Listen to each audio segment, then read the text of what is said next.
ને મિત્રો મજામાં.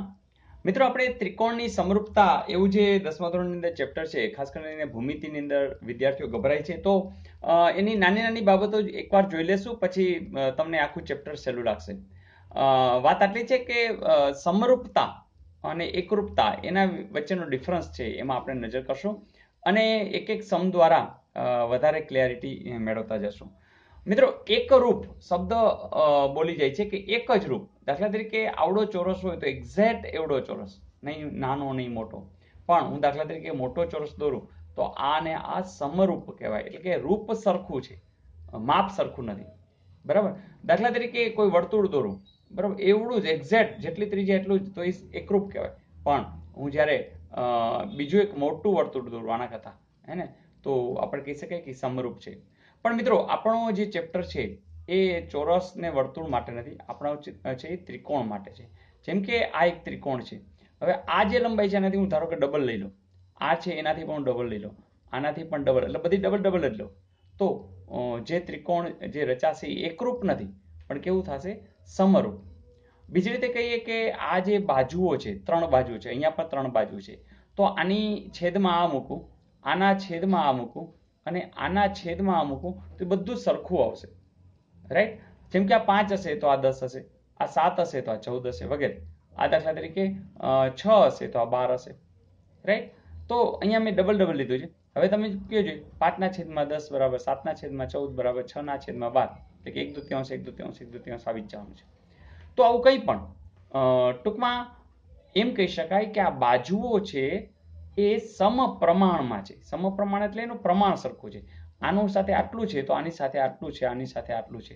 મતલબ કે ડબલ ડબલ છે તો ડબલ ડબલ છે, ડબલ ડબલ છે તો ડબલ ડબલ, જે રીતે કંઈ હોય, પણ બાજુઓના જે માપ છે એ સમપ્રમાણમાં છે એમ કહી શકાય.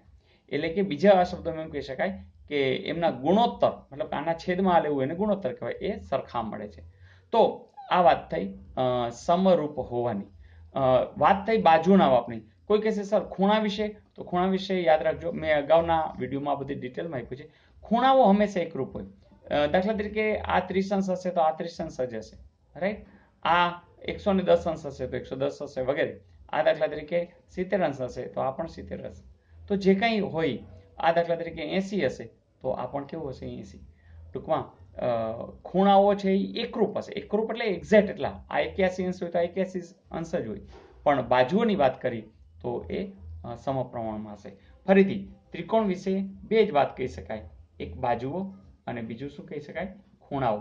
તો જ્યારે સમરૂપતાની વાત કરશું ત્યારે બાજુઓ કેવી હશે? સમપ્રમાણમાં. બરાબર. અને ખૂણાઓ શું હશે? એકરૂપ. એકરૂપ એટલે એક્ઝેક્ટ એટલા. તો મિત્રો આટલી જ વાત હતી અને આના આધારિત આપણે જોતા જશું અને નવું નવું આવતું જશે, એમ શીખતા જશું. તો પ્રશ્ન એ કેમ કે છે તમામ સમદ્વિબાજુ કાટકોણ ત્રિકોણ. મિત્રો કાટકોણ ત્રિકોણ એટલે ખબર છે, બરાબર? આ રીતે કાટકોણ હોય ને. હવે સમદ્વિ એટલે બે બાજુ સરખી હોય. સ્વાભાવિક છે કે આ દાખલે 3 હશે તો આ 3 હશે, તો આટલી ખબર પડી કે સમદ્વિબાજુ. તો અહીંયા સમદ્વિ જ છે, બરાબર ને, આ જે હોય. પણ આ કાટકોણ ત્રિકોણો કેવા થતા હોય? તમે જ કહો કે આ નાનો છે, આ મોટો છે, બરાબર. આ 3 હશે ને ધારો કે 6 લીધા છે તો આ પણ 6 હશે. આ ધારો કે 9 લીધા હશે તો આ 9 લીધા હશે. કહેવાની વાત તો આ કર્ણ જુદો થઈ જશે, આ કર્ણ પણ જુદો થઈ જશે. પણ આ કેવા હશે? તો એમને આપણે સમરૂપ કહી શકાય. તમે કહેશો કેવી રીતના? તો એક બીજો એક નિયમ યાદ રાખજો.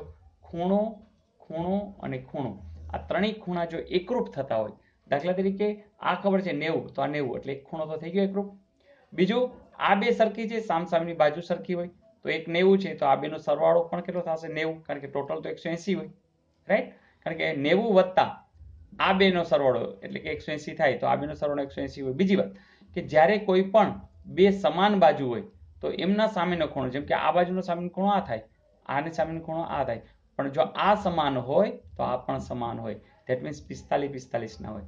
તો શું થઈ ગયું? જો આ 90, આ પણ 45, આ પણ 45, આ પણ 45, આ પણ 45, તો આ 45 45 વાળા બે, એટલે કે ત્રણેય ખૂણાઓ એકરૂપ હોય તો એ કેવું થાય?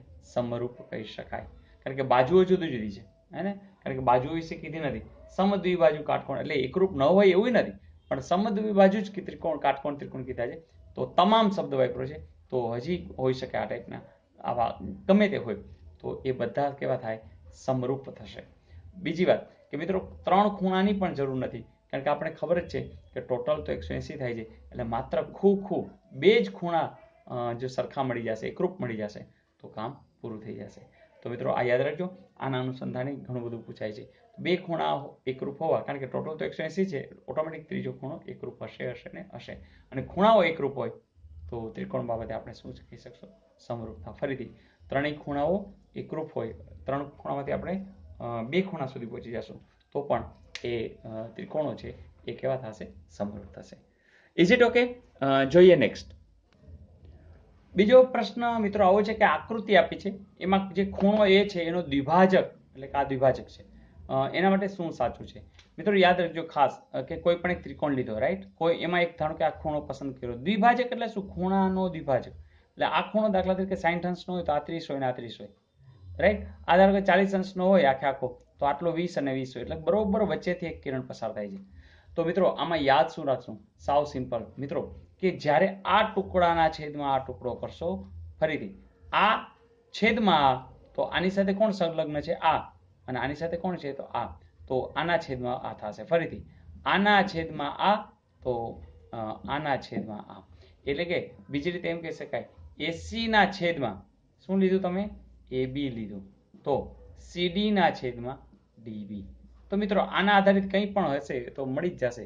જોજો, કોઈ કહેશે આમ અમારે નથી લખવું, અમારે ઊંધું લખવું છે કે AB ના છેદમાં AC. લખી શકાય, કારણ કે તમે અહીંયા બે સાઈડ ઊંધું કરવાનું. DB, કોઈ કે DB ને બદલે BD બોલે તોય વાંધો નહીં, હે ને? તો DB છેદમાં CD, કારણ કે વાત અહીંયા આપણે જોવાનું છે કે બધું સમાન છે. તો AB ના છેદમાં AC, DB ના છેદમાં, તો અહીં DB નથી, BD છે, અને CD નથી, DC છે. તો એ કંઈ ફેર પડતો નથી. તો તમે તરત કહી શકો કે સર આ છે એ બિલકુલ સાચું છે. ફરીથી શું યાદ રાખવાનું? આકૃતિ યાદ રાખો, ખૂણાનો દ્વિભાજક યાદ રાખો. ફરીથી આ ટુકડો લ્યો તો એને સંલગ્ન આ છે, એટલે આના છેદમાં આ લીધું હોય તો પેલા આ લીધું હતું એટલે આના છેદમાં ગમે તે લઈ શકો, એવું નથી. તમે ચેન્જ પણ કરી શકો. કહેવાની વાત એ છે, કોઈ એક વસ્તુ યાદ રાખો, બસ પછી સરખાવી દો. તો ઇઝ ઇટ ઓકે? મને લાગે છે એકદમ ક્લિયર હશો. તેમ છતાં એક ઉદાહરણ લઈ લઈએ. મિત્રો આકૃતિ આપી છે, ધારો કે ખૂણો B છે એનો દ્વિભાજક, હે ને? દ્વિભાજક આ છે, આને ધારો કે આપણે D કહી દઈએ. તો ABC ત્રિકોણ છે, બરાબર? આ ABC ત્રિકોણ છે, અને એમાં આ BD એ છે ખૂણાનો દ્વિભાજક છે. હવે આ તમને આપ્યું નથી, ધારો કે X છે, આ તમને 6 આપ્યા છે, 3 આપ્યા છે, 4 આપ્યા છે, તમારે શોધવાનું છે. મિત્રો સાવ સહેલું, તમે ધારો કે 3/4 લ્યો છો, 3/4. તમને ખબર છે આને સંલગ્ન કોણ છે? આ, એટલે કે કોણ આવશે? X. અને આને સંલગ્ન કોણ હતો? આ. તો બસ આ જવાબ. મિત્રો આટલું સહેલું છે. તમે કહેશો કે કેવી રીતના? તો 6 ને આ બાજુ લઈ જાઓ, 6 × 3/4 બરાબર X. તો જુઓ ਜੀ, 2 દુ 4, 3 દુ 6, 3 9/2, 9/2 એટલે 4.5. તો આટલા જે હશે ને એ અંતર 4.5 નું જ હશે. તો કંઈ પણ પૂછે, આ આપે, કોઈ પણ આપે, 4 માંથી કોઈ પણ 3 આપે, ચોથું મળી જશે. બસ તમારે જોવાનું, આકૃતિ દોરવાની અને ત્યાં ખાલી મૂકવાનું. અહીંનો દ્વિભાજક આપ્યો તોય કોઈ ટેન્શન નથી. તમે જે સાઈડ લ્યો, જેમ કે આના છેદમાં આ લીધું, કોઈ કહેશે મારે એમ નથી લેવું, મારે આના છેદમાં લેવું છે, કંઈ વાંધો નહીં, તો પણ લઈ શકે. કોઈ કહેશે મારે આના છેદમાં લેવું છે, તો એ વાંધો નહીં, આના છેદમાં લ્યો ત્યારે આના છેદમાં લેવાનું. તો ગમે તે, જેમ કે આપણે ચેક કરી, x ના છેદમાં કોઈ 6 લે છે, x ના છેદમાં 6, કંઈ વાંધો નહીં. પહેલા આ લીધું પછી આ લીધું, તો આની સાથે કોણ આવે? 3, અને આની સાથે કોણ આવે? 4. બસ પતી ગયું. ફરીથી એની જાવ, 6 ને આ બાજુ લઈ આવજો, x બરાબર 3/4 × 6, 2, 3, 3 9 દૂત્યાંશ, એ જ આવશે 4.5. ઇઝ ઇટ ઓકે મિત્રો? તો એક આકૃતિને મગજમાં બેસાડી દો. ફરીથી આને દ્વિભાજક કહેવામાં આવે છે. આ ખૂણો દાખલા તરીકે જેટલા અંશનો એની બરોબર વચ્ચેથી આ કિરણ પસાર થાય છે, સ્વાભાવિક છે એ ત્રીજી રેખાને ક્યાં છેદશે, અને છેદશે એટલે એના 2 ટુકડા થશે. એ ટુકડા કેવી રીતે હોય છે? તો બસ આવી રીતે હોય છે કે આના છેદમાં આ બરાબર આના છેદમાં આ. તો આ રીતે આકૃતિ દ્વારા યાદ રાખીશું. મિત્રો વારંવાર આવું પૂછાય છે, અને હવે તમારા માર્ક્સ રોકડા થઈ જશે. જોઈએ ત્રીજું. એ જોતા પહેલા હું એક વાત કરી દઉં મિત્રો, કે મારી ઈચ્છા એવી છે કે આના એક પણ માર્ક જવા ન જોઈએ, અને ક્યાંય મૂંઝાતા નહીં. આ નાની નાની વાતોને ખાલી યાદ કર્યા કરો તો બિલકુલ આપણે ક્યાંય ભૂલ પડવાની નથી, અને નવું આમાં કંઈ પૂછાતું પણ નથી. જોઈએ ત્રીજું. મિત્રો આ પણ જે બેઝિક વસ્તુ છે એના અનુસંધાને જ મૂકેલો સમ છે, કે ત્રિકોણ ABC ના સમતલમાં દોરેલી રેખા L સમાંતર BC અને L એ AB અને AC ને અનુક્રમે P તથા Q માં છેદે તો તો શું? મિત્રો આ કેવી વાત છે કે ત્રિકોણ એબીસી આપણે દોરીએ, જેમ કે ત્રિકોણ એબીસી, રાઈટ? ત્રિકોણ એબીસી ના સમતલમાં દોરેલી રેખા એલ સમાંતર બીસી, એટલે આ બીસી છે એને સમાંતર કોઈ પણ એક રેખા દોરી, બરાબર? એટલે આને આવી રીતના સમાંતર દોરી છે, આ જે રેખાખંડ છે એને સમાંતર દોરી છે, અને એ એલ જે છે એ આ એલ રેખા છે જે બીસી ની સમાંતર છે. એલ જો એબી, એટલે એબી ને કયા બિંદુ અનુક્રમે છે, એટલે પહેલા સાથે પહેલું, એબી એટલે પહેલું કોણ છે? પી, પછી એસી એટલે ક્યુ, તો અહીંયા પી છે અને ક્યુ છે. મિત્રો આવું હોય ને ત્યારે યાદ રાખજો કે અહીંયા જે ટુકડા થાય, મતલબ કે આ રેખાખંડના ટુકડા થયા ને, તો એનું યાદ રાખજો કે એપી અને આ બાજુ ટુકડો લઈ લેવાનો પીબી, તો એ કેના જેટલો હોય? તો કે એક્યુ છેદમાં ક્યુસી. બસ મિત્રો આટલું યાદ રાખવાનું. ફરીથી આ ટુકડાના છેદમાં આ ટુકડો, તો આ ટુકડાના છેદમાં આ ટુકડો, બસ એક યાદ રાખો, બાકી બધું આવી જશે. તો આવું ક્યાંય છે? તમે કહેશો હા સર અહીંયા છે. હવે તમને ગમે તે આપે, દાખલા તરીકે 3 આપે, અહીંયા 4 આપે, બરાબર, અહીંયા 5 આપે, તો અહીં શું? તો સિમ્પલ 3/4 બરાબર 5/x, તો તમને મળી જ જશે. તો કંઈ પણ પૂછે હવે તમારા માટે ઇઝી થઈ જશે. તો માત્ર આટલી વસ્તુ જરૂરી હતી. ફરીથી કોઈ ત્રિકોણ છે એ સમતલમાં આને સમાંતર કોઈ રેખા છે અને એ અહીંયા ને અહીંયા છેદે છે, તો આ જે ટુકડા થાય એ ટુકડા સમપ્રમાણમાં, મતલબ આના છેદમાં આ બરાબર આના છેદમાં આ થાય. તો મિત્રો મજા આવી. તો હવે સમ આપણે લેતા જશું, પણ એક નાનકડી આ વાત કરવી હતી તો મેં કરી દીધી, અને હજી નવું આવ્યા જ કરશે અને શીખા કરશું. ખાસ નવું જાજુ છે નહીં આ ચેપ્ટરની અંદર, પણ માર્ક્સ બધા રોકડા છે. તો આપી દઉં છું હોમવર્ક. ઓકે મિત્રો, અહીં એ જ ઉદાહરણની અંદર આપણે મેં આગળ જઈએ છીએ કે આ જ રીતે ત્રિકોણ એબીસી છે, બીસી સમાંતર એલ છે, પી અને ક્યુમાં છેદે છે. હા, એપી તમને અહીં 3 આપ્યા છે, પીબી એટલે અહીંથી અહીં સુધી તમને 5 આપ્યા છે, એક્યુ તમને 4 આપ્યા છે, અને આ શોધવાનું છે. તો કંઈ વાંધો નહીં, આ એક ધારી અને તમે શોધશો, જવાબ મળી જશે. તમને ન ફાવે તો એ બી સી ડી, તો એ રીતે જવાબ આપી દેજો. તો મજા આવી દોસ્તો. જ્યોમેટ્રી એટલે કે ભૂમિતિ સાવ સહેલું છે. આવા નાના 5-7 વધીને 10 ફોર્મ્યુલા ખાલી આપણે યાદ રાખી લેશું, અને પછી આખા ચેપ્ટર્સના પૂરેપૂરા માર્ક્સ આપણી સાથે લઈ લેશું. તો અને હા, યસ, લાસ્ટ આપેલું હોમવર્ક. મિત્રો પ્રશ્ન આવો હતો કે મધ્યક x બાર બરાબર a વત્તા સિગ્મા fi di છેદમાં સિગ્મા fi ના સૂત્રમાં di શું હતો? તો મિત્રો તમને યાદ છે કે એક કિંમત તમે ધારી અને આગળ વધતા હતા, જે તમે એ ધારતા હતા, એટલે કે xi માઇનસ a.